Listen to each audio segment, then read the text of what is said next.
in the grand scheme of things. Did you just tell me that you're working your way through COVID at the moment, or? No, not working my way to COVID. Working my way to the COVID-20. That's the 20 extra pounds that I put on since the skipping started. So, hello everyone. Yeah. Hope sound is coming through fine. I think we've all gained a bit of weight through COVID, to be honest. Say again, sorry? I reckon we've all gained a bit of weight from the COVID, to be honest. Yeah, hopefully that's the only thing we're carrying out of this. But anyway, so hello everyone in the chat. Charlene, Minimazing, nice to see you. Campaign Terrain, hey. Jamal Trustball Patelier, hello. Tina Martins, hello. Quite a good turnout today. Oh, yeah. Night Terrain, long time no see. So, yeah, I'm recognizing a lot of names here. Say again? You're recognizing a lot of names here, a lot of channels. It's a good crowd. And with me today is Stephen from Earthman Blick. So, how are you, Stephen? Yeah, it's all good, man. It's just cracking on. Always doing something. There's never a day that goes by where I don't do some sort of crafting. That's awesome. I mean, that's the life, huh? Oh, definitely. Michael makes more saying he lost weight and he's in the best shape of his life. Good on you, man. Good on you. Yeah, nice one. So, Stephen, what have you been up to? I know that you've been putting up some of your post-apocalyptic terrain builds, especially, I think last one was the flying bases, yeah? Oh, yeah.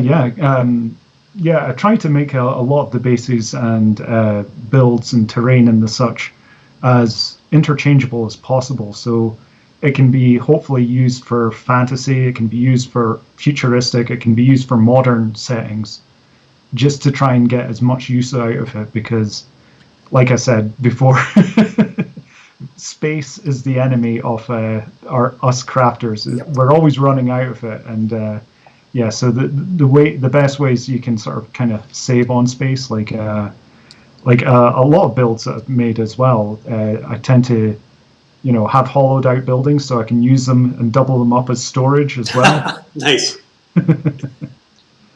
Yeah, seems to be working out though. Yeah, that's something that Cross was talking about last time as well, using your terrain for storage, and yeah, I think I need to work on that because I'm running out of space to stack things in.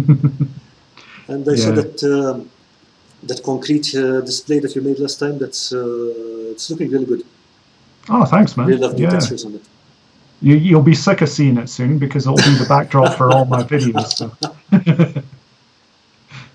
Yeah, until I make another one, I'm probably going to make a Greeble one, something not unlike this. This was a mishmash of old offcuts. To your other camera, 1 second. Yep. Yeah. No danger. Yeah.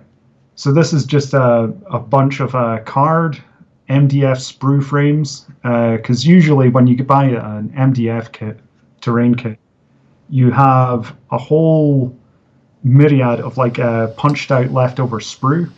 Oh yeah, because you were building quite a lot of those in the last year, I think, yeah? Yeah, it was mostly the TT Combat range of terrain builds, of MDF kits. And are those cable ties I see there? Oh yeah, cable tie offcuts. And to be honest, most of these are recycled anyway, because I'll go out into what I'll do is I'll go out for a walk somewhere, and usually like a local industrial estate, and usually on the fences you'll see loads of cable ties from old signage and the such like just sat there.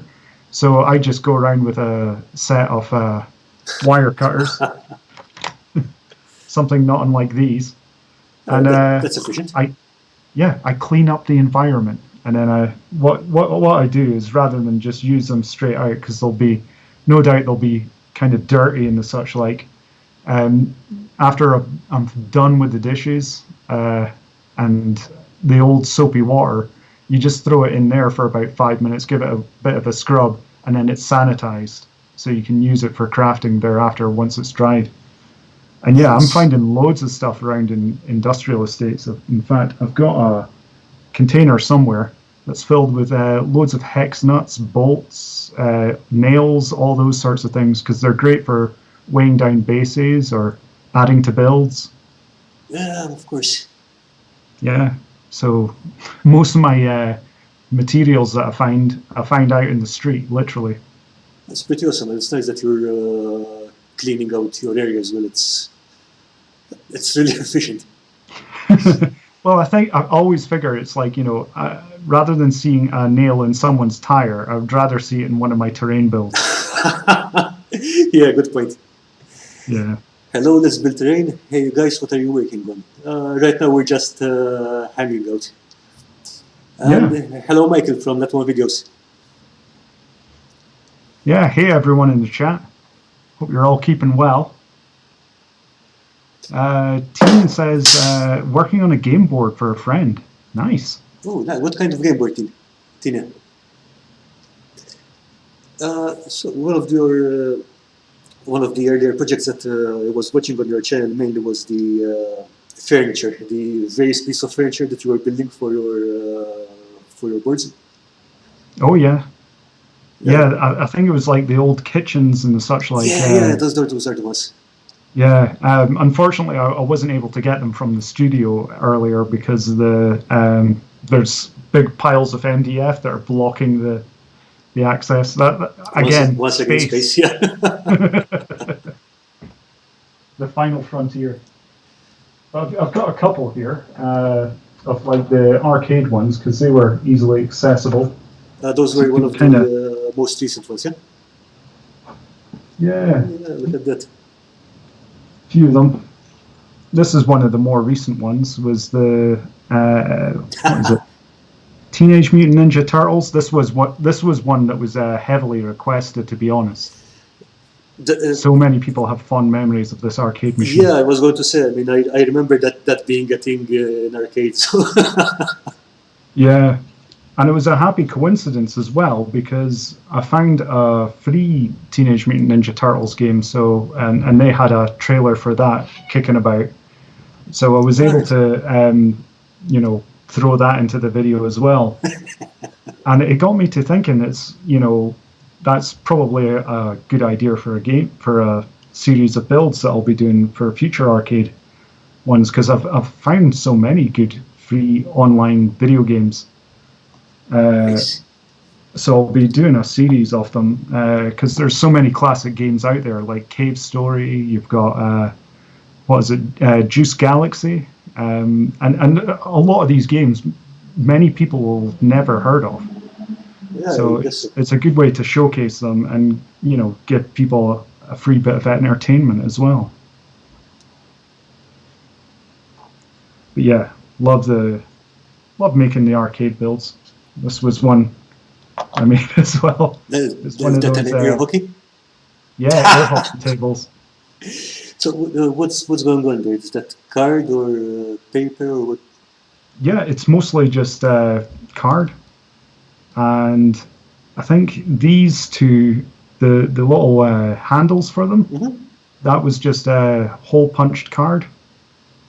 So literally just your regular office hole punch. You just use one of those, and bam. Nice. I've been trying to use a leather punch to get some. What do you call them? A small piece of paper to make rivets, but. Oh yeah, the best one for that is the Rotary leather hole punch. Highly recommend because you've got like 6 settings. It's like on a wheeled spoke, so you can just turn it and it clicks into place and then you can just punch it out. So it's great for making holes as well as making the hole punch outs. Perfect tool. Ideal for rivets, buttons, anything you want to make. Do you have any favorite builds from the ones you've made so far? Any personal favorites? Yeah. Yeah, I think one that did rather well recently was the toilets. I mean, you've got to have those coming. And I really like the whole grunge thing you've got going on. I think it's something that comes up in a lot of your pieces. Terrain pieces, it's like grungy post-apocalyptic or orky or what have you. And you've got really good at doing it. Oh, thanks, man. Yeah, and you can see there, I've used the rotary hole punch out to make urinal cakes. You've got to have those details. Because it wouldn't be complete without them. Yeah. But yeah, this was, I think this is the male toilets. I'm going to be doing the female toilets at some point as well. Okay. So that's one of my personal favorites. You mentioned the flying bases before. So that's one there. Nice. I think I've got about 5 of them now. I like the look you got on the glass as well. Yeah, again, it's just clear acetate, which is what you get from your food packaging. So it's free and highly accessible materials. Question from Nighterin. Any tips on painting for patina on old painted metal? That's actually cardstock. I'm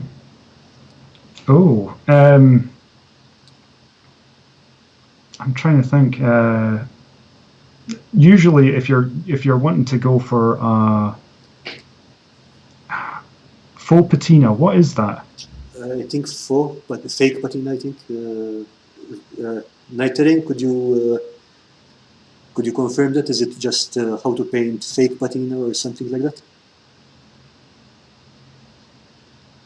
Yeah, I know that for this is good for like oxidized rust.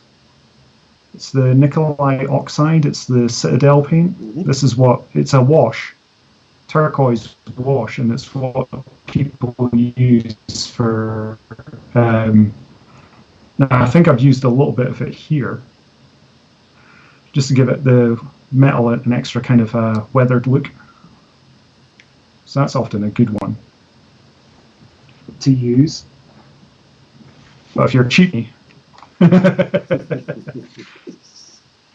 usually just relying on cheap acrylic paints. Burnt sienna, burnt umber.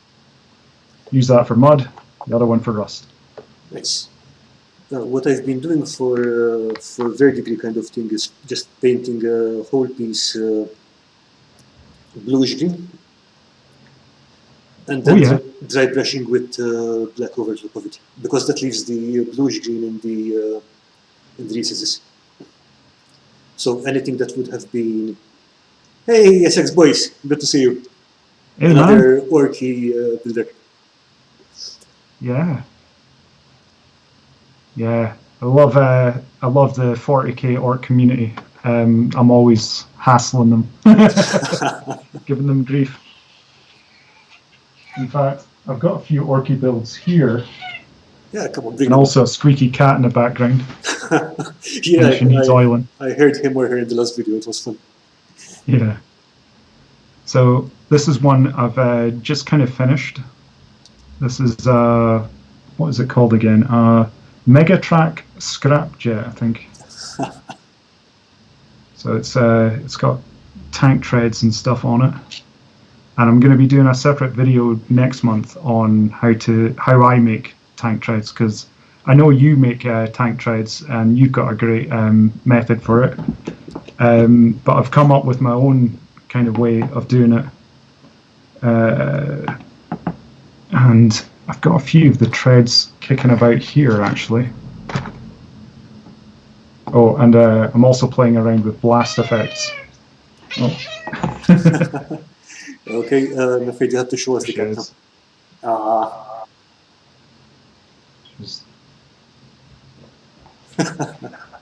She's a character, I'll put it that way. But yeah, playing around with blast effects as well. So you can take these off and then just plug them back in. as and when you want to.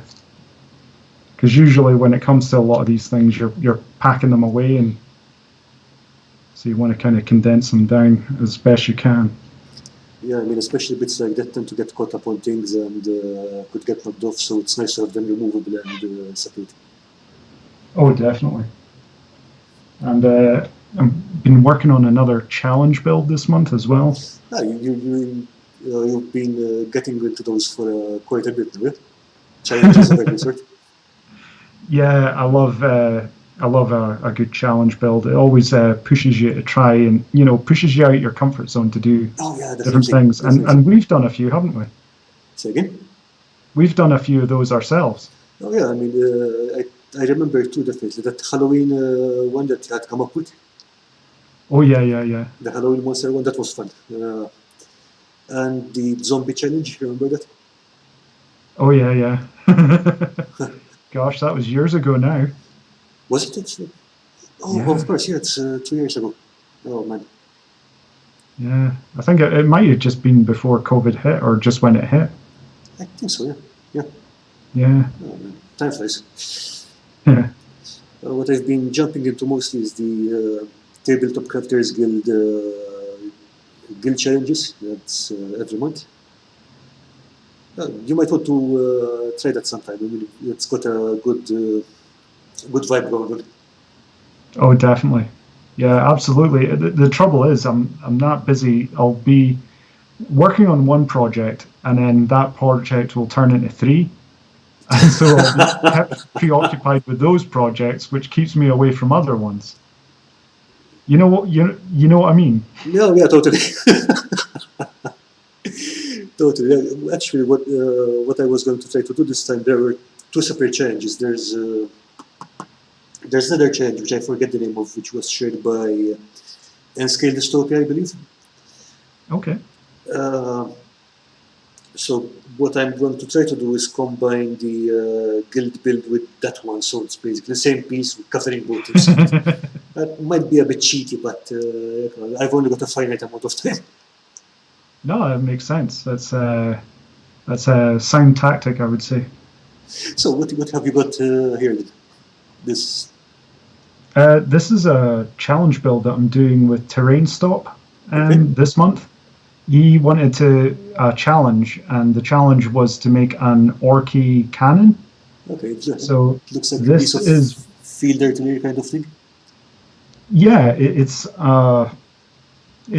just like a standardized kind of cannon for the Warhammer 40,000 orcs, and it's usually manned by the little grots, which are like smaller versions of orcs.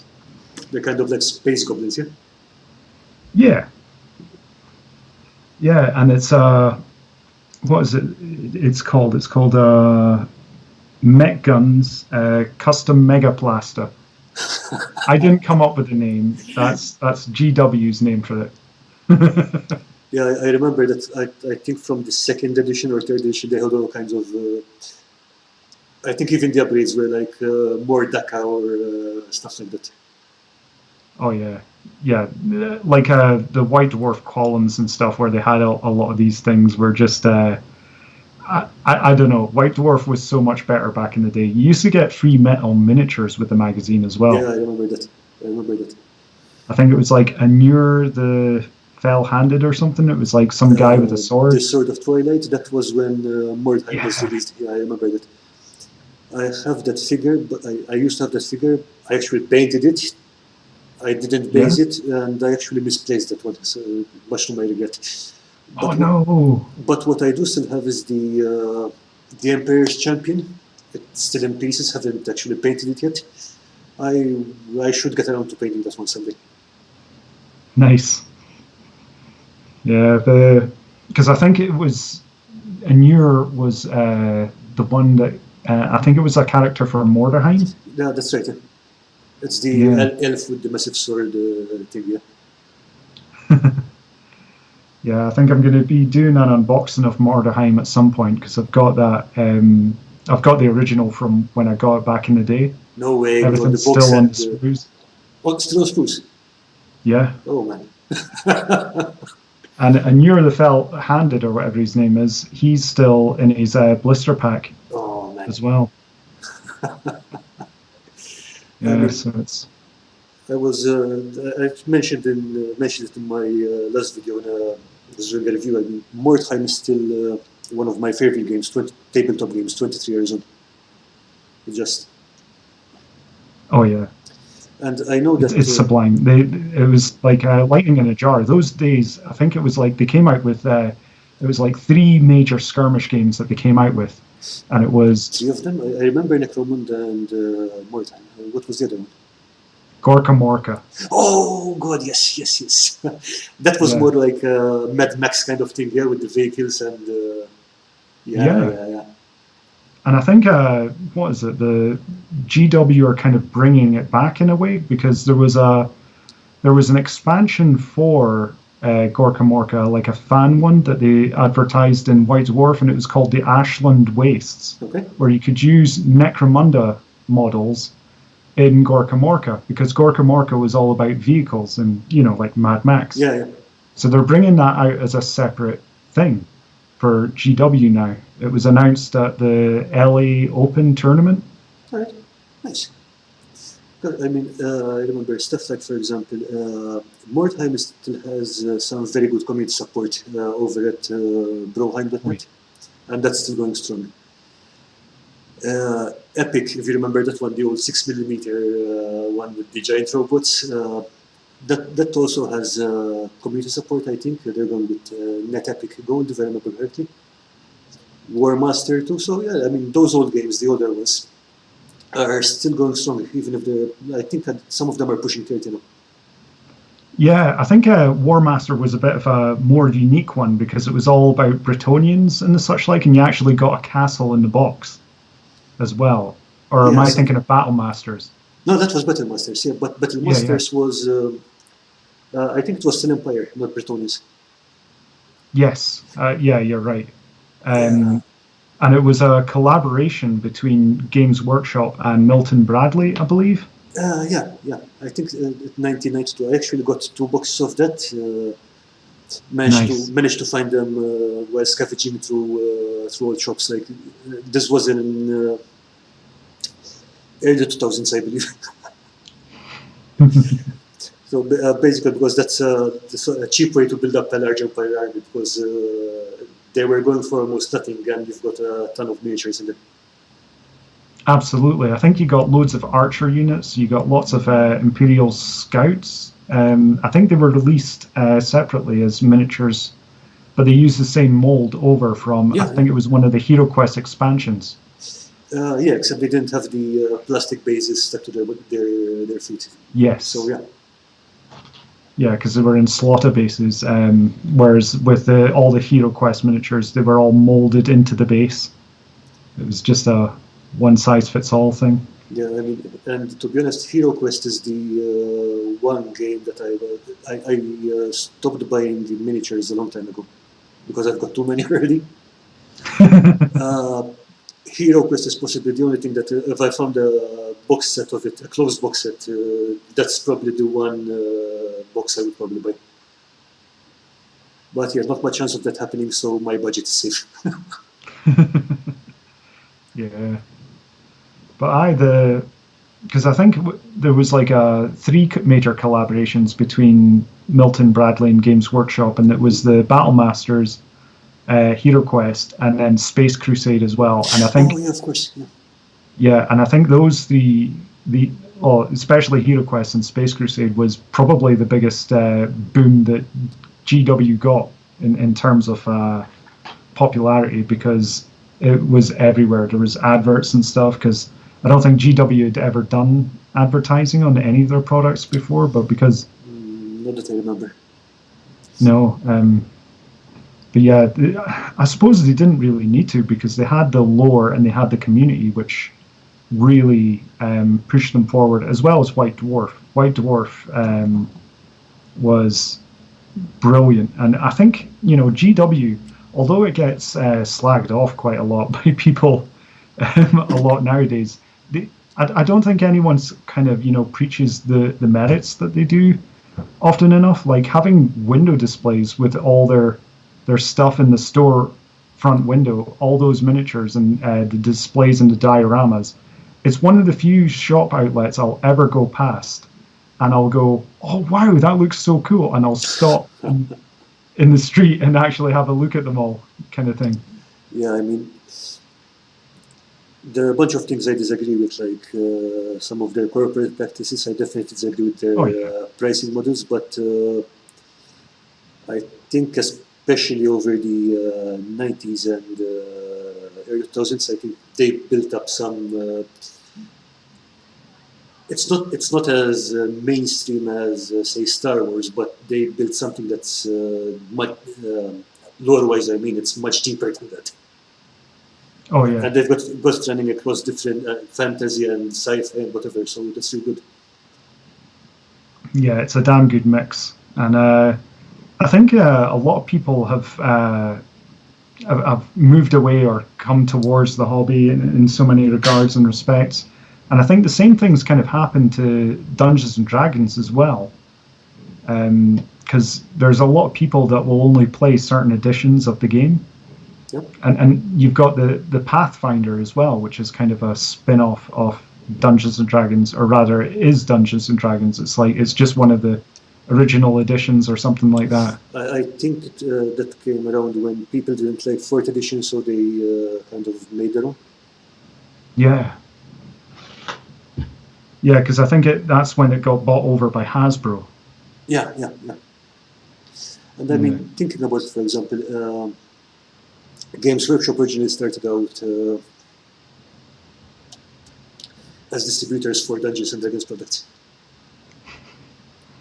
Which was kind of funny, because if you look at how Warhammer Fantasy was started, it was basically, hey, we have all these miniatures. We'll use them maybe once every 5-6 years in a D&D campaign. Why don't we have a game where we'll throw everything on the table and see what happens? And that's where they started from. Started their own line of games from, basically. Yeah, and a lot of those games are fantastic. Like, do you remember Manowar? Oh, yeah. I mean, and I'm so sorry that that kind of disappeared off the map, kind of thing, because that was so much fun. It was with all the little ships and so on. Yeah. Yeah, because for anyone who isn't aware of it, it was like an epic scale game, which was like what scale is that? Is that like 2mm scale or? I think so, yeah, because even the ships themselves were tiny. Yeah, they were very small, but it was a fleet battle game set in the Warhammer fantasy universe, and yeah, it was an incredible little game. Lots of crazy looking miniatures. I mean, you had like, I think it was a flying castle as well. Oh yeah.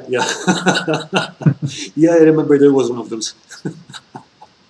Yeah, and yeah, I mean, we could talk endlessly about all the old classic games. To be fair, so many good ones. Like, do you remember Tyranid Attack? Oh no, I don't. I think that might have been before my time. Yeah, well, Tyranid Attack was it was later rebranded and resold as Advanced Space Crusade, because they still had all the card stock, they still had all the cards and everything, they still had all the miniatures, because it was the original Space Marine Scouts. Those models and the original plastic Tyranid models, and they just throwed up together a game. And what it was it was similar to Space Hulk, except that you were in a bio ship. Okay. And so you got all these, I think it was like 6 major card panels, and you had all these missions to destroy all the different parts of the bio ship. It was actually quite a good game. Yeah, I mean, most of those old games still are. It's like.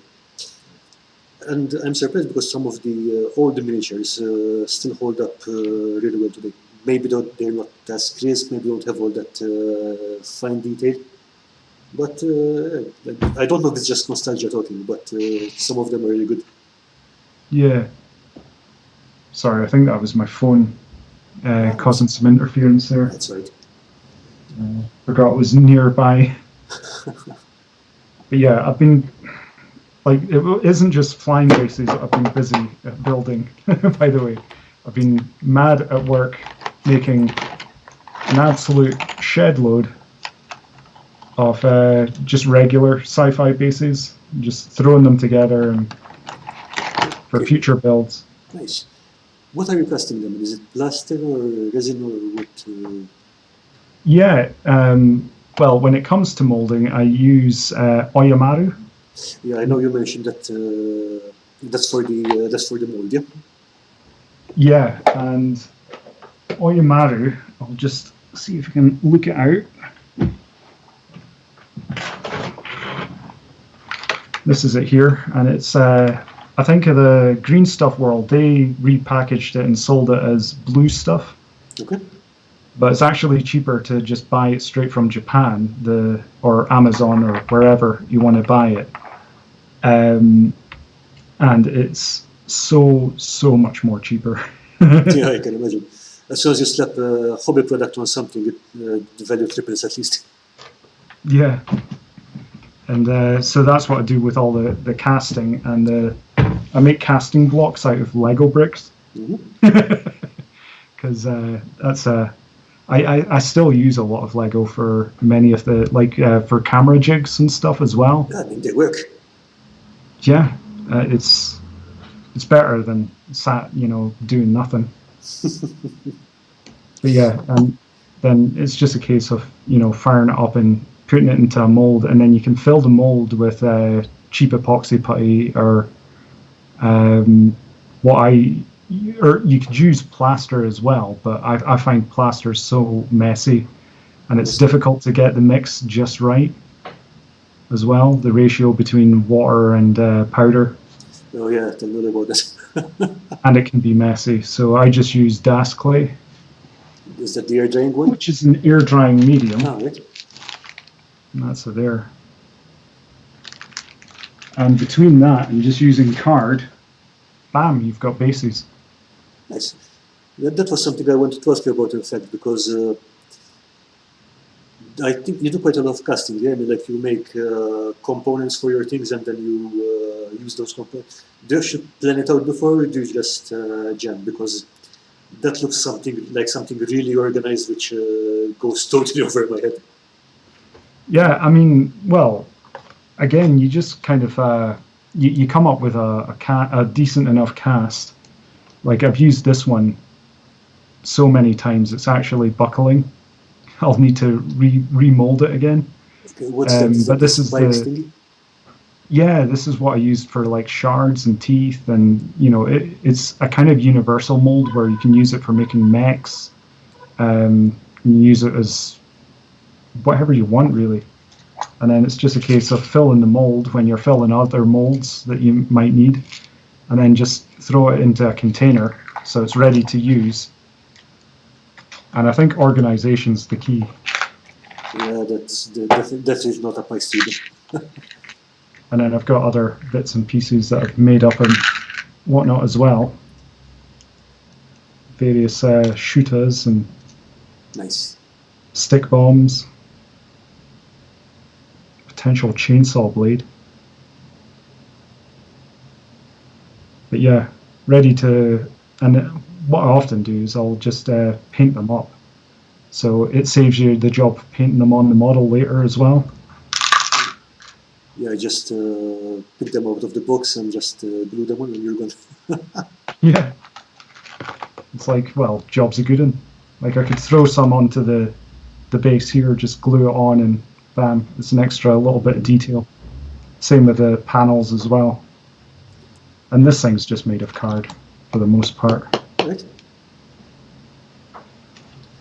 Yeah, but the idea of having prepared bases for your terrain and stuff is just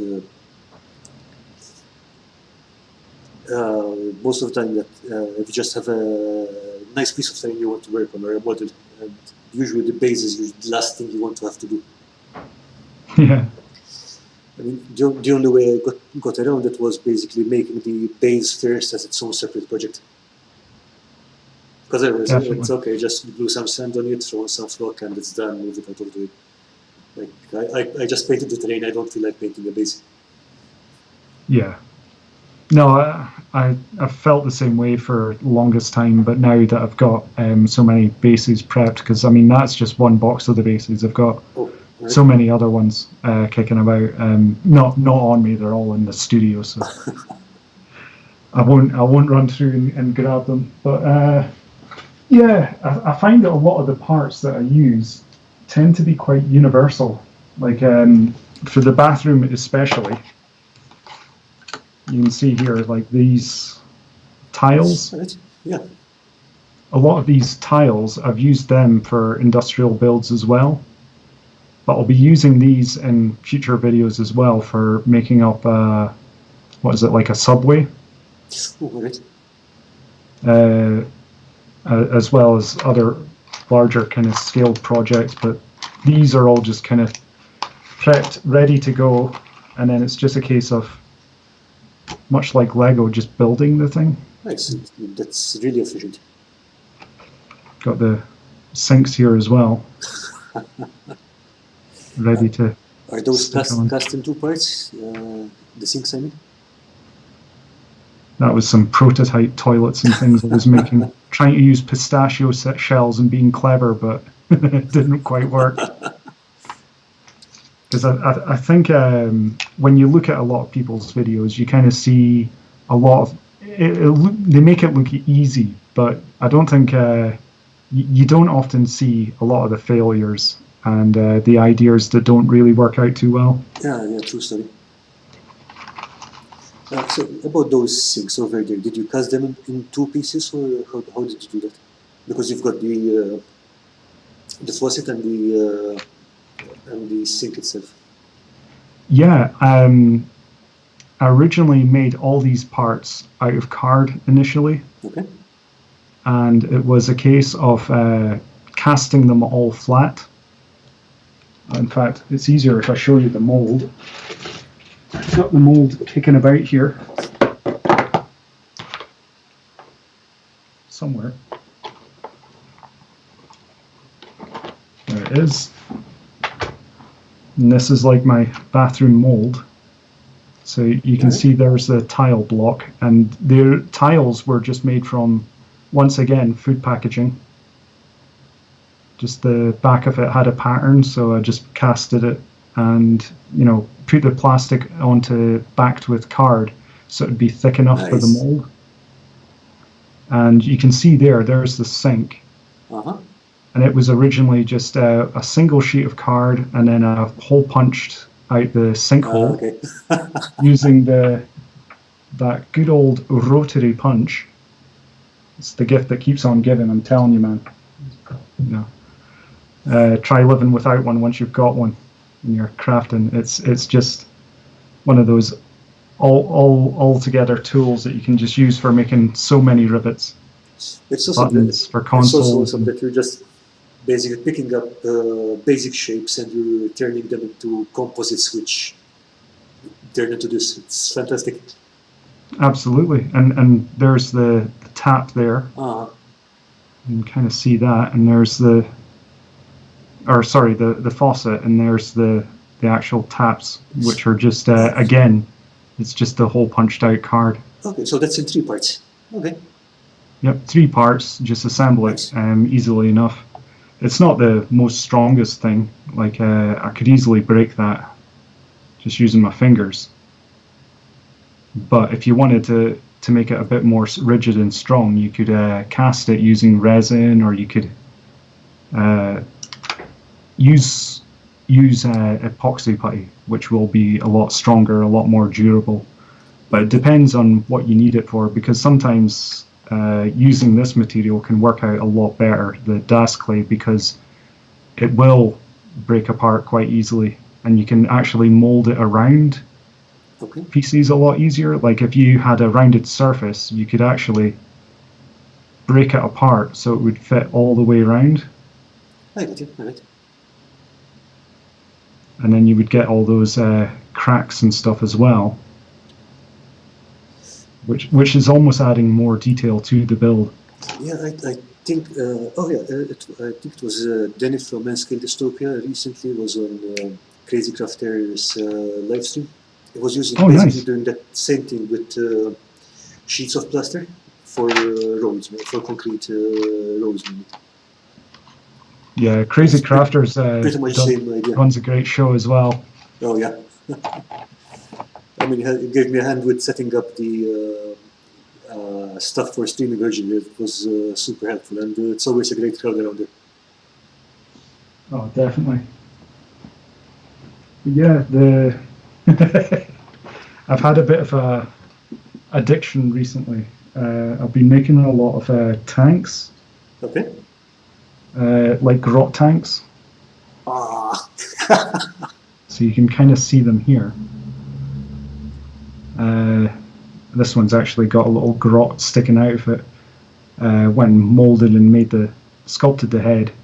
Nice. And I think the only part that isn't actually scratch built is the gun, which was an old one from a Orc Boy sprue. But yeah, everything else is all just fine material. That's like a, what is it? Part of a milliput box. Oh man.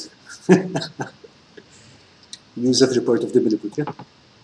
Yeah, and I've just been making absolutely loads of them. Oh, whoa. That's a lot of tanks.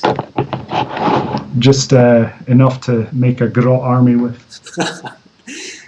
We have a question from Cross, from Campaign Terrain, saying, I'm already planning on getting some syringes of 5-minute epoxy. Wondering how that would work in thermoplastic or hot glue molds. Right, syringes of epoxy. I think it's like, 1 second. I think he means like epoxy resin. Just 1 second. Okay.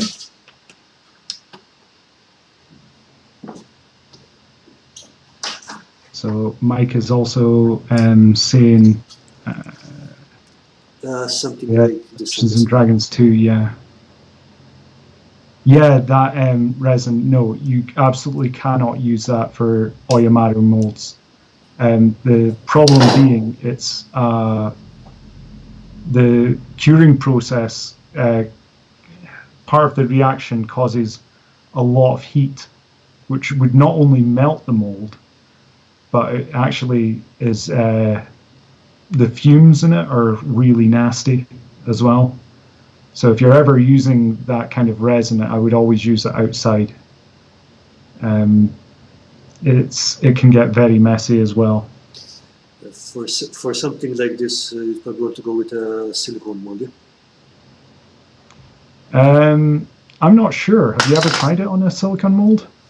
I know it won't stick to silicone, but to be honest, I've only really tried casting stuff with liquid plastic. Okay. Yeah, I think ultimately you want to try and do a test piece or something, but yeah, it's good point. Yeah, because it's and always if you're using those kind of resins, always use them outside because honestly you can actually feel your nostrils burning.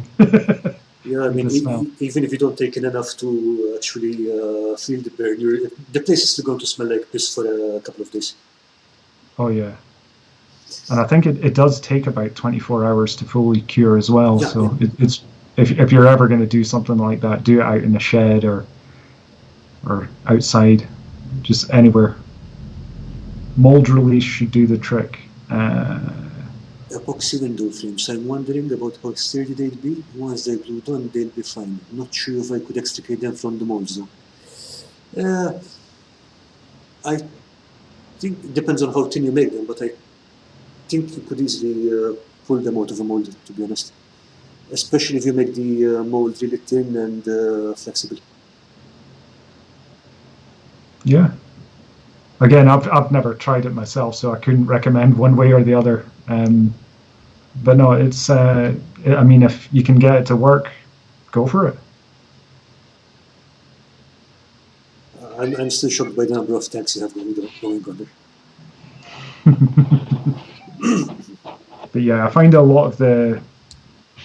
much easier just to work with Milliput, to be honest, because it's affordable. It's whenever you're using the syringe, more often than not, it can start like you have to use it all at once, I believe.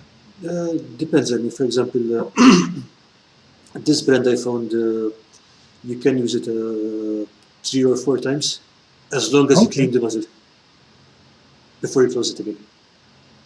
It gets very messy then. Oh yeah, because the mixer is at the exit point of the nozzle. So if you don't clean it, what's going to happen is that both components will mix together and clog everything.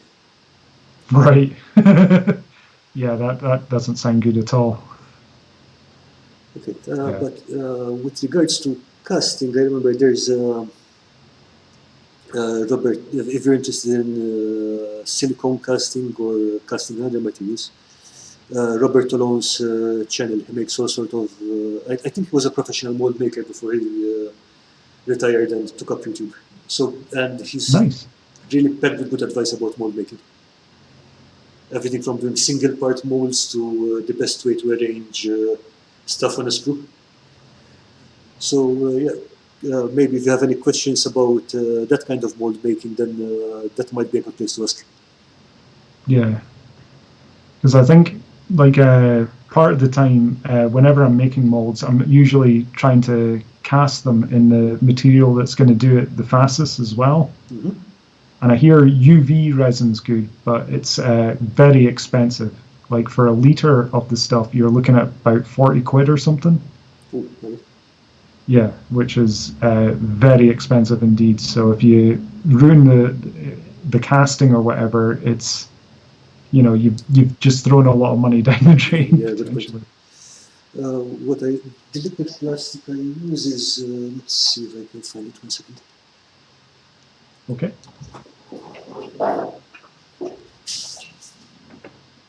Can you see it? I believe I can see it. Yeah.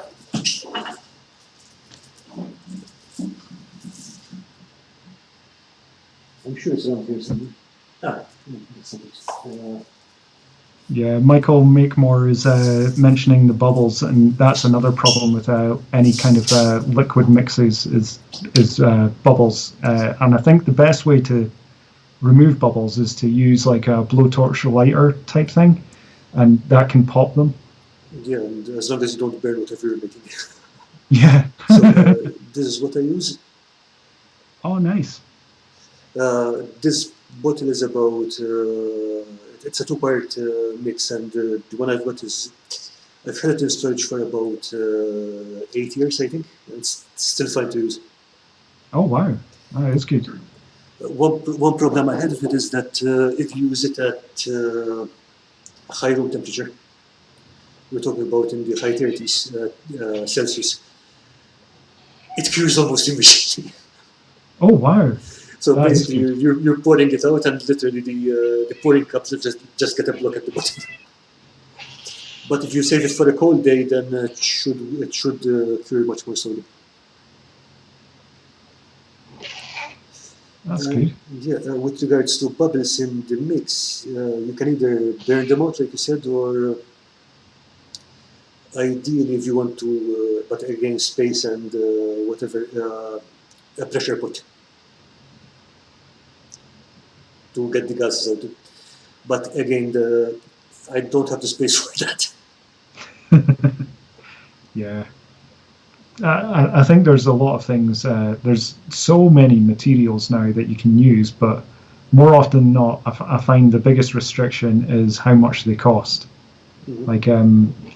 Like I've seen people who have been using, what is it, like laser MDF cutters and such like, mm-hmm. In their videos, and it's like buying one of those machines is not cheap. You're looking at thousands of pounds. Oh yeah, absolutely. Yeah. On the other hand, there are maker spaces and things like that which will let you use machines like that. Like mm-hmm. you hire them for use, like, and it's not expensive. Yeah, I think there's websites which you can go onto which will tell you where the nearest ones are in your area Yeah, yeah. as well. I do remember that I had to make some plastic X heads for a seminar, for a martial arts seminar. Oh, nice. And I checked with the local makerspace if their laser cutter could handle the acrylic. They didn't know, so I said, okay, let's try a sample. They tried the sample, and they said, here's your plastic, here's your sample, please don't come back. And when I picked it up, the whole place was still smelling of burnt plastic. Oh no! Yeah, it turns out laser and plastic do not mix very well. Oh dear. Yeah, that's. Yeah, but that's how science happens. You burn things, you laser things. It doesn't always go well, but science. Yeah. Probably an expensive lesson for them anyway. No, I don't think that should damage anything. Otherwise, they would have sent me the bill. Yeah. Yeah, to be fair. But no, there's yeah, I think with what is it, like the laser cut MDF, that's great stuff. It's, you know, I think there's a lot more companies now that are actually making vehicles, and what is it, you can buy like Orc Gargants that are made of the MDF terrain now. Yeah. Cool. Okay. There's I think there's a company in Australia that does it, and I think Cromlech do it as well, which is like in the EU. I think the company in Australia is Knights of Dice, I think, or something like that. Yeah. Yeah. They do some great kits as well. I think he's got his own YouTube channel as well. Lovely guy. Yeah. You should get him on the show at some point. Yeah, I should talk to him, yeah. I mean, I remember a few months ago, I think he'd done some one of those crazy 24-hour marathons for charity. Oh wow! Yeah, live stream. Yeah, that was good. I mean, yeah, I think I might talk to him eventually because he does seem like a nice guy. Oh, definitely. Yeah, I think there's that many good crafters and whatnot out there as well now. I was speaking to one guy who was doing some great post-apocalyptic terrain, and he originally worked for one of the major companies, and he was doing a lot of MDF, but then he got picked up by a professional kind of laser engraving company that did it for not for hobby making at all. So he's, you know, he kind of gave up because he originally fired up a Kickstarter, but a Kickstarter campaign for it, but then he cancelled it because I think COVID happened, and I think he had some personal issues and stuff as well. So I don't know, some projects are great and work out, and others, you know, the odds can be against you, unfortunately. But yeah, it's a shame because he closed down his shop as well, where he sold all the stuff. Because I think I was going to he was going to send me some of the prototypes, but then he just kind of axed it completely because his full-time job just took up too much time. Yeah, I guess that happens. I know that Gerard Boo from Shifting Lens has been. I'm not sure if you're familiar with him. Yeah, he does all the. I mean, that's all MDF laser cut. It's. Yeah, he makes jigs. Yeah, and I mean it's not simple jigs. Some of them are really complex piece of machinery. It's amazing that you can just fire them off on a laser and yeah, you're done. There you go. Yeah, so, yeah, he does great work. Him. This is all stuff that you wouldn't have dreamed of like 20 years ago, 10 years ago even. Yes, you can fire a laser.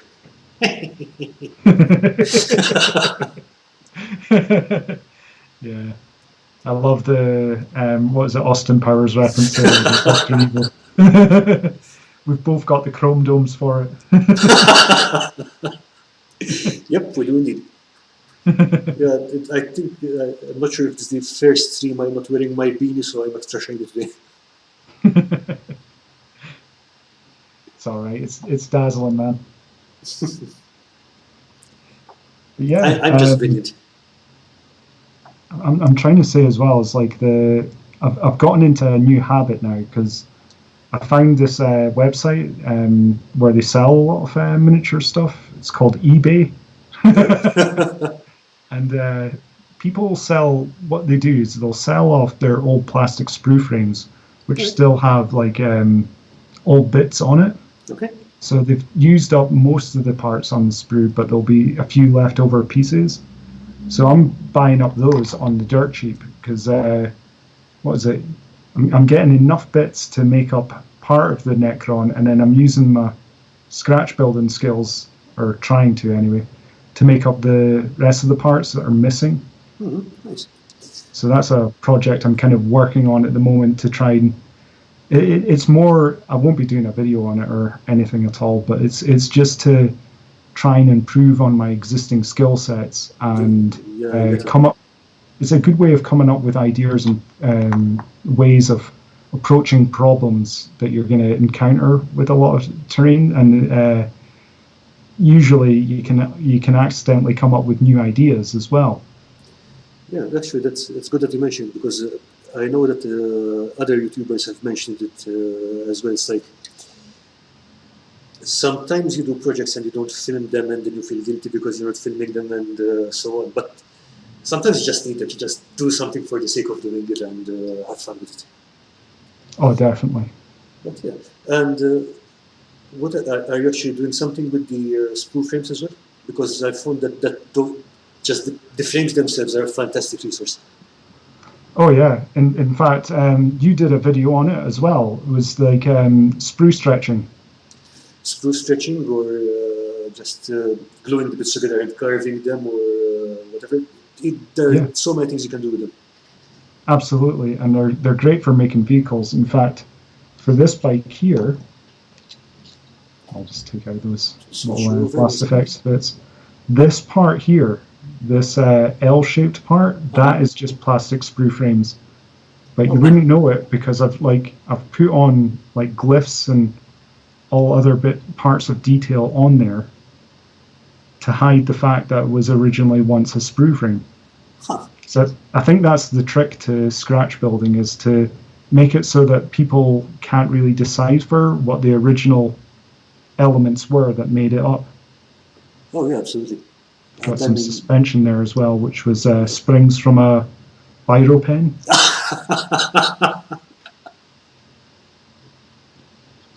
Yeah, but no, sprue frames, never throw them out. You can turn them into so many good things. Yeah, they're just too useful. I mean, even if you just use the shavings to make filler for gaps in miniatures, that's already plenty. Definitely. In fact, I've got a little pot of that I keep handy as well, where if I'm drilling into any plastic, I take all the little drilling bits and throw them in, and I'll turn that into plastic glue. Well, you mix it with plastic glue, don't you? What's it called again? Polystyrene cement, I think. That's it, yes. The polystyrene cement, you mix it with that, and then you end up with it is like a good filling compound for like gap filling on your miniatures. Have you ever tried casting it?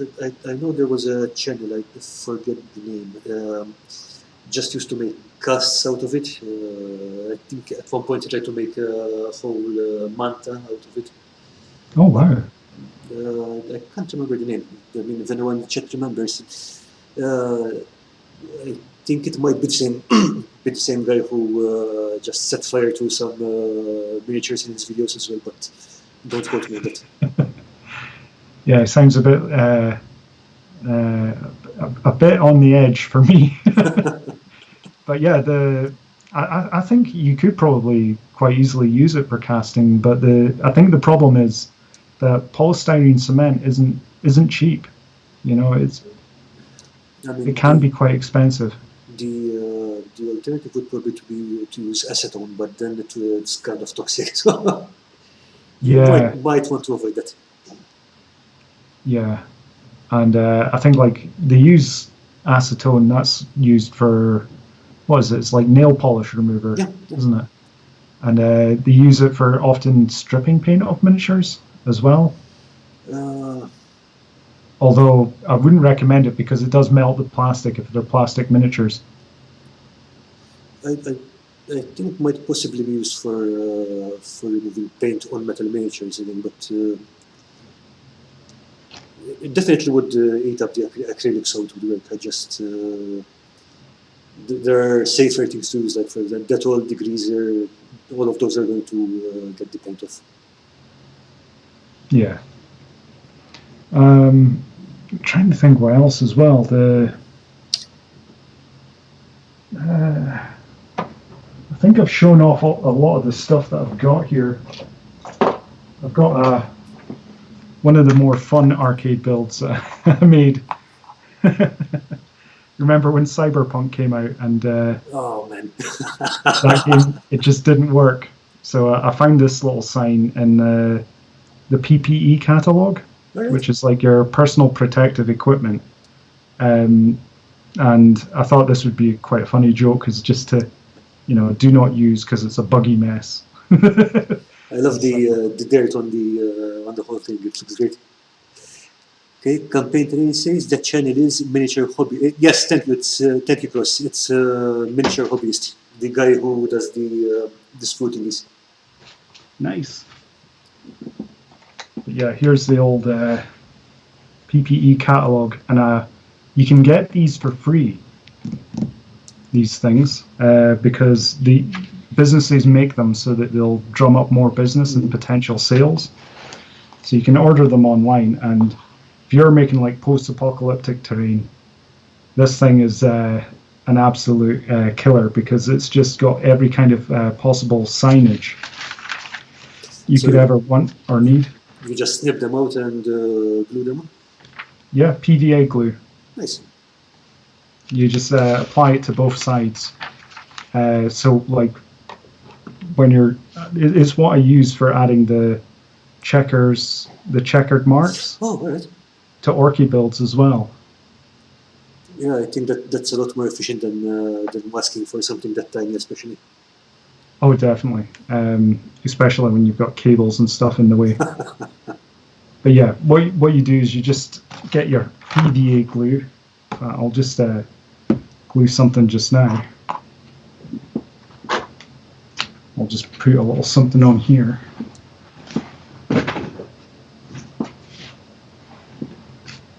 Just get out the scissors and start cutting it up.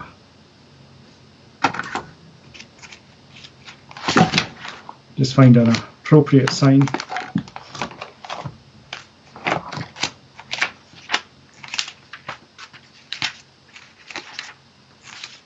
Because these things, here's some good stuff, chevrons, which are great for your Necromunda as well.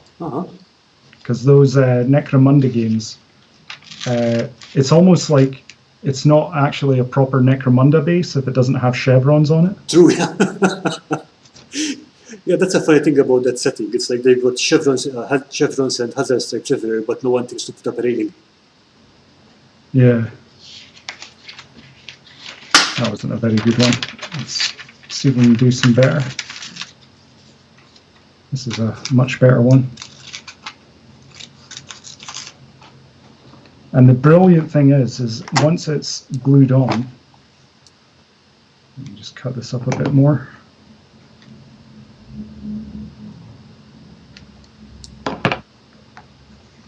Once it's glued on and it's dried,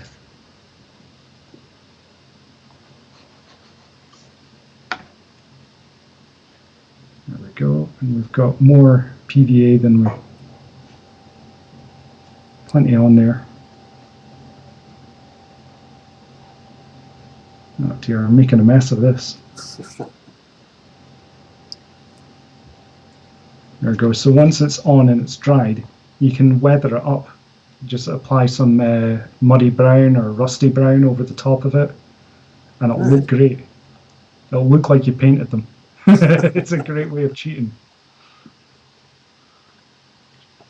But yeah, highly recommend getting a PPE catalogue.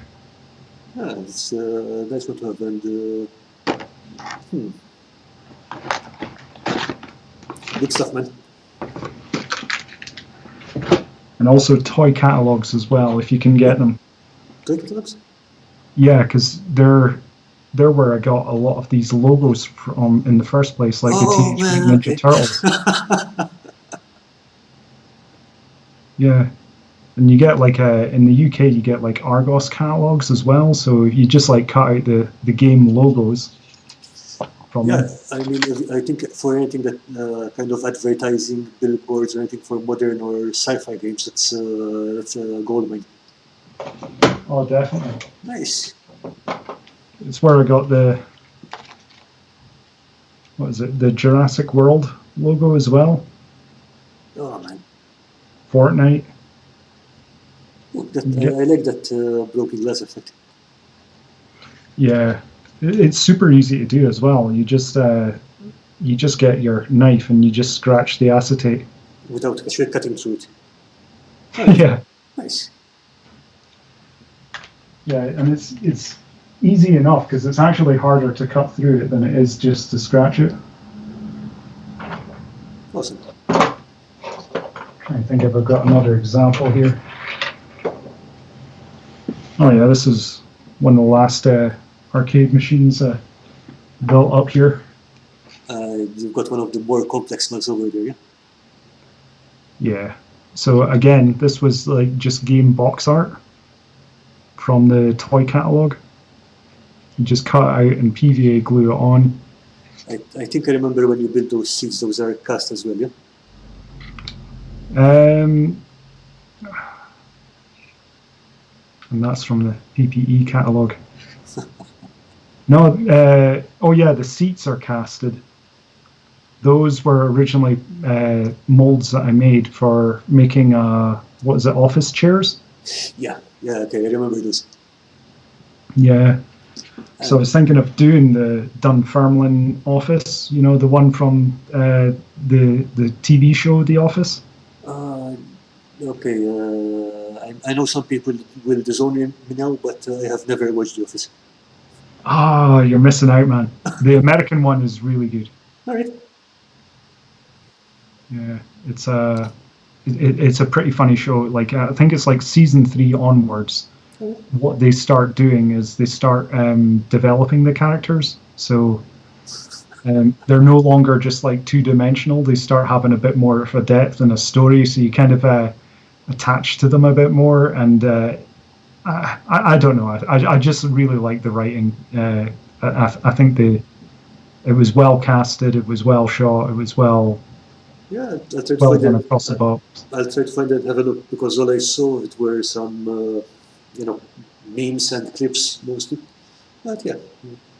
Yeah, I think it was the #1 show on Netflix for the longest time as well. Right. Even though Netflix never made that show, they just bought the rights to it. Yeah, but no, highly recommend it, and I'll maybe try and recreate that whole office build and structure at some point.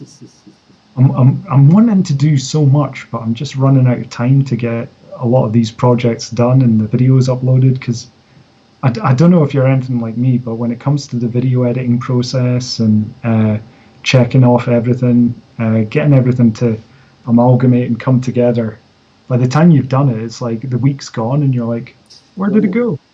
Yeah, I mean, editing is, I think, is the longest part of the process. It can be, yeah. So what I'm trying to do now is when I'm crafting, at least I'm trying to. I got some advice from Mike from Network Videos, basically, is to try to be a bit more economical with what I'm filming, and try to see the video before I start filming it. So okay, a shot from this angle, maybe a shot from this angle. So at the end of the day, I just need to string something together rather than. Okay, I'm going to watch this 3-hour video and then I'm going to find that I need this bit, but I didn't actually record the bit that I needed and my hand was in the way at this time and so on. Yeah. So yeah, it's quite a lot of planning, but it does save a lot of time when you get to the editing bit. Definitely. And I think you can actually just cheat a lot of the time, I find, and just work from stills, just still photographs. And then my own personal trick is just to, you'll have like the parts laid out for the assembly of whatever it is you're making. So you've got like the card there, then you've got the panel right there. Sorry, there's the card, there's the panel that's been made from it, and then you've got the painted model there, and then you just crop along it. So you start filming the card, and then it's as it's moving across the cropped image, it's showing the panel, and then it's showing the next part, and you just have that, and you can do all that in the editing very easily.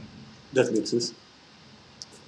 And then it saves you having to film the actual process, because you just kind of talk about the actual processes, and then if there's a part that you need to actually show that's a bit more complex, then you film that part separately.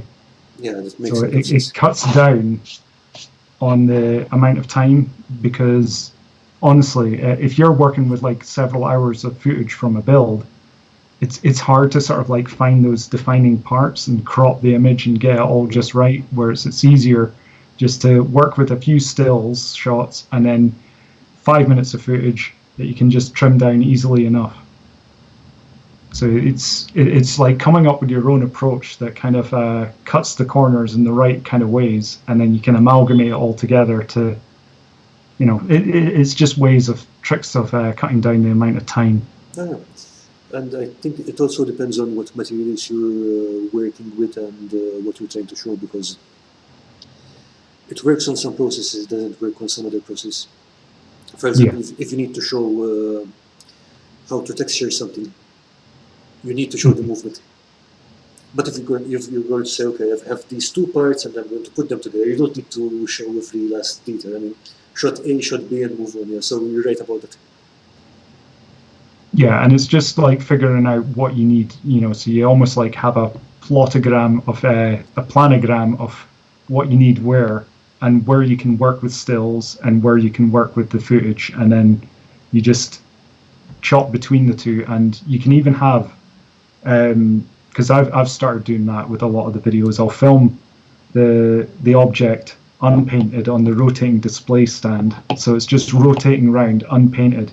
And then I'll have little pop-ups that come up at the side with the pictures of the materials that I used, and then I'll talk about, so we used the DAS clay in order to mold the actual pieces after they were assembled, and then I'll have it like another pop-up, and I'll say, if you want to learn more about this particular process, then you can go and watch this video.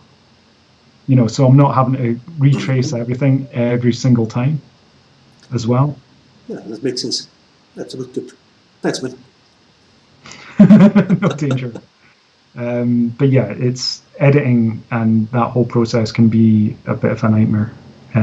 But I think what's really helped me is making 3 videos a week, because I was doing that last year, but now I'm just down to 1 video a week, because I'm kind of I'm working full time now, so it's time management is a lot more difficult, but still one video a week is still pretty good. It is if you do a good job on it. If you cut as many corners as possible and you just like, that'll do. Move on to the next one. But yeah, I often find myself doing that. I'll just go, good enough, move on, because I find you can actually cripple yourself and end up like demotivating yourself from making the projects if you are a perfectionist. If you're a perfectionist, nothing will get done. You'll absolutely paralyze yourself to the point that you become static and you end up disheartened by the hobby. So it's more easier to just kind of, say, okay, it's good enough, move on, so you can get on to the next project, because momentum is the absolute key component. Yeah, good point. And I've also noticed that sometimes the effect of a video is not quite related to how much effort you put into it. Yeah. Because sometimes you'll be editing for days and days and days and tweaking stuff and whatever, and no one pays any attention to it.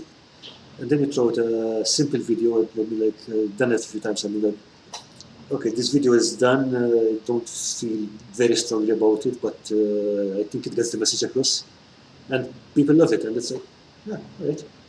I mean, as long as the message got across, that's fine. But it is surprising sometimes. Yeah, and it's I find a lot of people tend to spend too much time on the video. Like if I see a video and it's like and it's an hour long, I'm like, no, I don't have time to watch an hour long video.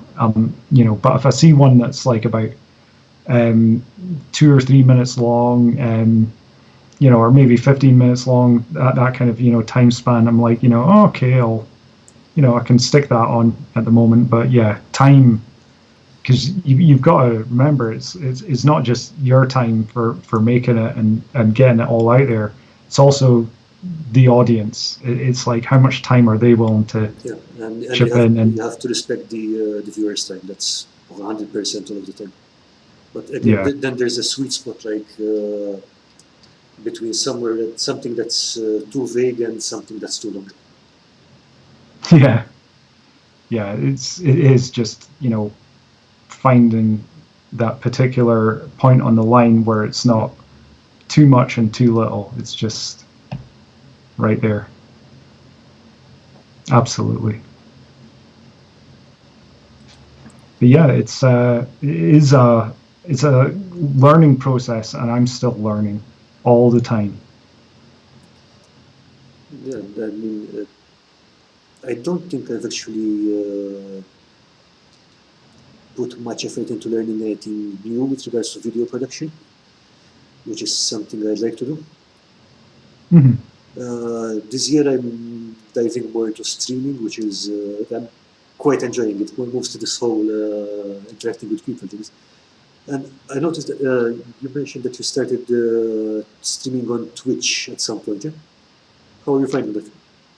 Yeah, I found it was good for picking up on and addressing my presentation skills.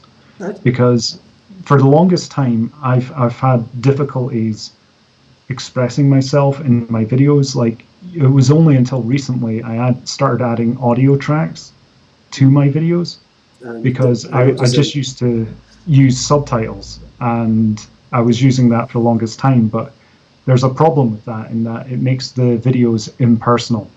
You're not really, because a lot of the time it isn't so much about what you're making. It's like you are the product. You are what people are interested in, because people aren't so much just interested in whatever it is that the video is about.